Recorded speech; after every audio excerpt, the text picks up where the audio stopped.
Ladies and gentlemen, I'm Prasad Michael and you're watching Kini News. Pakatan Harapan was crushed by BN in Tanjung Piai with a 5-figure majority. Dr Mahathir said though he expected Harapan to lose, he didn't expect them to lose that badly. Pakatan Harapan chairperson Dr Mahathir Mohamad said that he had predicted that Barisan Nasional would win the Tanjung Piai by-election with a majority not exceeding 2,000 votes. In reality, however, Barisan Nasional won with a gap of over 15,000 votes. In a statement released this morning, Dr Mahathir promised that all coalition parties will conduct a, quote, detailed, serious and honest assessment of what went wrong. But is that too little too late? Kelana Jaya MP Wong Chen said that it was frustrating that after 18 months of the Harapan government, there has been no systemic reform of parliament, nor a reduction of the Prime Minister's excessive powers. He added that a big chunk of the blame still has to land on Dr Mahathir's lap.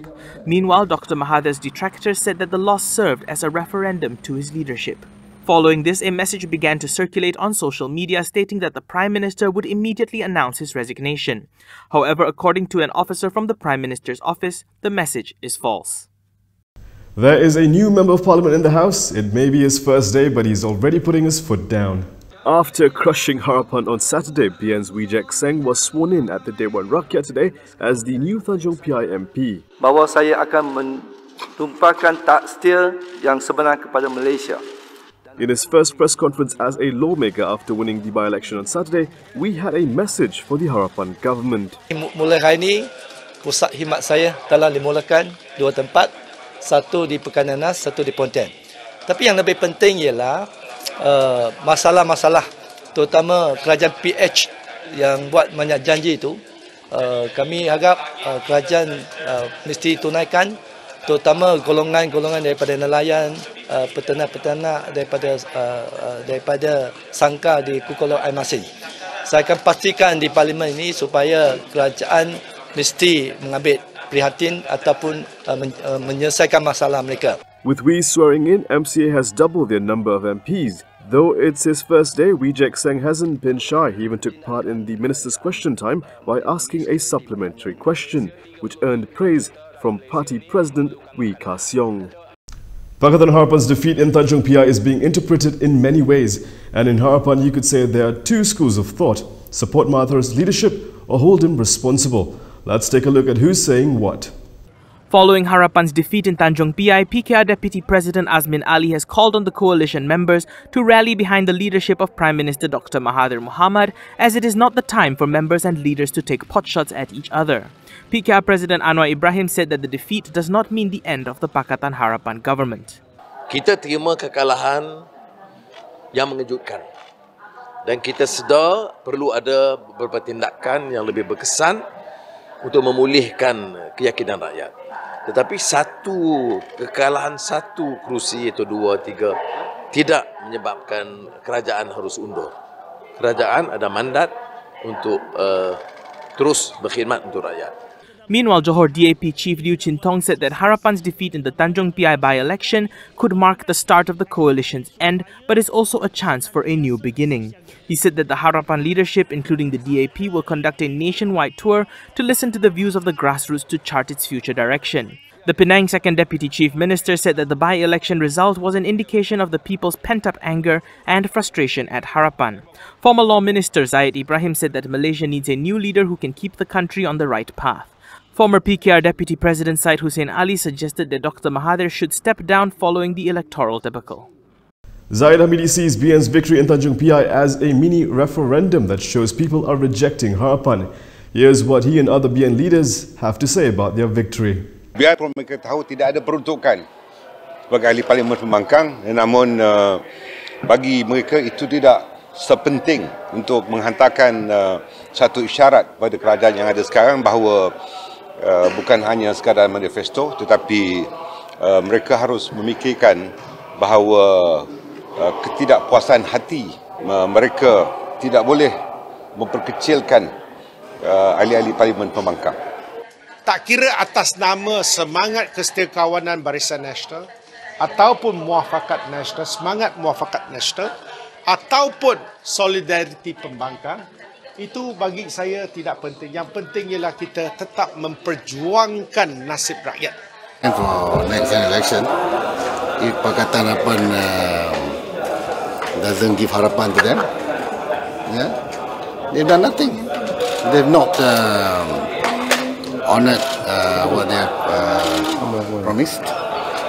So I think the rakyat just expressing nothing, it will continue. People usually receive deliveries from Foodpanda, but today there was a special delivery for Foodpanda. And instead of food, it's rubbish. And I don't mean awful food, it's literally trash from an illegal dump site. Hello.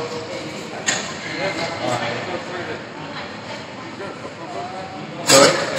Yeah, it's Foodpanda.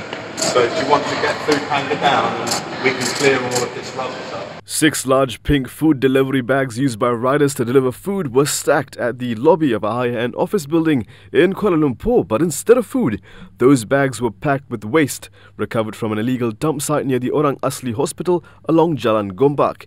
And the person delivering it wasn't a Foodpanda rider. It was Andy Hickson, the Dean of Help University's Arts and Communications faculty. And his delivery remained unreceived for nearly 2 hours. Right, you say we need approval for putting this here. Who gave the approval to dump this stuff in the jungle? Who gave that approval? Who gave the tons and tons of rubbish, currently including Foodpanda bags and a lot of other corporate rubbish? Who gave approval for that? All the carriers were ripped, tattered and covered in layers of grime filled with bottles, beer cans and plastic containers recovered from the illegal dump site. To be honest, it's not as bad as what it was. When I collected all this stuff up, it was dripping wet. It's had time to dry. So, you see, it's all pretty disgusting. Look, security guards even interested. Let's have a look at all this disgusting stuff. Horrible, right? Yeah. Malaysia Kini had on November 5th highlighted complaints from local residents and Hickson's discovery of the site, which prompted a promise from the management of Foodpanda that it will launch an immediate investigation to remove the bags. Hickson, however, said his visit to the site on Saturday found little to no improvement, and he proceeded to take matters into his own hands. It just seems like it's the season for everyone to be either shocked or surprised. We've had Najib, Dr Mahathir and Anwar all being shocked by various issues, but today it's Arul Kanda's turn. Former 1MDB CEO Arul Kanda Kandasamy will be called by the prosecution to the stand as a witness in the audit tampering trial against former Prime Minister Najib Abdul Razak. This was revealed in Deputy Public Prosecutor Gopal Sriram's opening statement today. Najib and Arul Kanda are being tried together. Najib stood accused of orchestrating the tampering of the Auditor General's report on 1MDB in 2016, and Arul Kanda is accused of abetting the crime. The move caught Arul and his lawyer by surprise. I mean, it's caught us by surprise. The prosecution's indication to use Mr. Kanda as a prosecution witness. But we will cross the bridge when we come to it, when they formally make the application, because it's quite a relatively unused section of the law, so we will take it at the relevant time. But at the moment, the indication is that they would like him to be a prosecution witness. If found guilty, Najib can be jailed up to 20 years and fined up to 10,000 ringgit. And Arul Kanda, if found guilty, he faces the same penalties as Najib. Stay tuned with us, because after this, we'll be bringing you updates from Hong Kong. Is the city burning to the ground? Find out after this. Everyone wants a dream wedding, but imagine you and your colleagues having a dream wedding together. How amazing would that be? Several police officers got just that.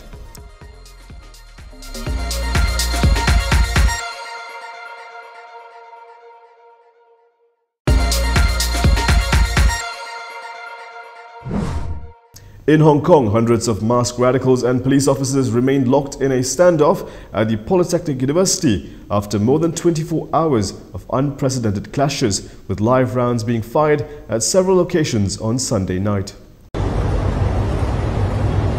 On Monday, dozens choking from tear gas tried to escape again and again from the Polytechnic University of Hong Kong after a night of mayhem. However, they were forced back by rubber bullets and tear gas fired by the police. The police started to barricade all the roads leading up to the university since yesterday morning. Later at night, the police declared that anyone leaving the campus would be arrested under the reason of rioting, which can carry a penalty of up to 10 years in prison if convicted in court. Hundreds holed up in the university with petrol bombs and other homemade weapons amid fears of a bloody crackdown. Hundreds of other protesters outside the campus continued to clash with police but failed to enter the university to lend their support. As the supplies at the university have been cut off, student representatives started to call out for international help. And we could see from a video footage that even there are blood stains in the medical room inside our University Healthcare Services Center. It is disastrous and undesirable for anyone in the world to accept this kind of scenes to be seen in any other parts of the world. We are now again seeking help from the international. The city's hospital authorities said that 38 people were wounded overnight on Sunday. Reuters witnesses report seeing protesters suffering from burns due to chemicals in the jets fired from police water cannons. Live video showed protesters with their hands tied behind their backs, sitting cross-legged on a road as riot police stood guard in one of the busiest commercial and tourist districts in the former British colony. Meanwhile, police said that they fired 3 live rounds when protesters attacked 2 officers who were attempting to arrest a woman. No one was wounded and the woman managed to escape amid a dramatic escalation of the unrest. Demonstrators are angry at what they see as Chinese meddling in Hong Kong's promised freedom when it returned to Chinese rule in 1997. They say that they are responding to the excessive use of force by the police. This story is still developing, so stay tuned with KiniTV for the latest updates. Now, moving on to our next story, it's about weddings. Many would like to hold weddings at fancy hotels, but how cool would it be to be able to hold it at the police training center in Kuala Lumpur? And this story gets even better.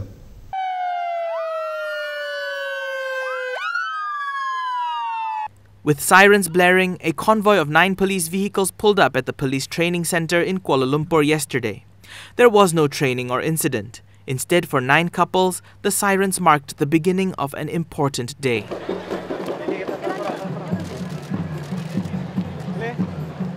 For these 9 couples, it was their wedding day. The wedding, organized by the police in collaboration with Bank Muamalat Malaysia, was held at the police training center or Pulapol in Kuala Lumpur. Norashikin Abdullah, a lance corporal with the police force, said that she had applied to join the mass wedding with her groom, Muhammad Zaki Firdaus Nadirin, a lance corporal from the Malaysian Armed Forces, and was happy that she was selected. Kita orang ada buat permohonan, lepas tu keluar semua yang ada nama, join lah ni benda ni. Dapat jimatkan kos kita orang juga. Yalah, semua PDRM, saya seorang ATM, jadi saya rasa bangga, rasa macam terharu pun ada.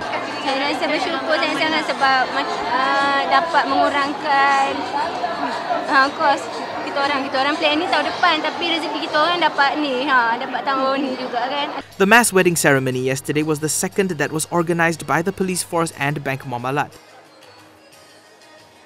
And here are several other news highlights from today.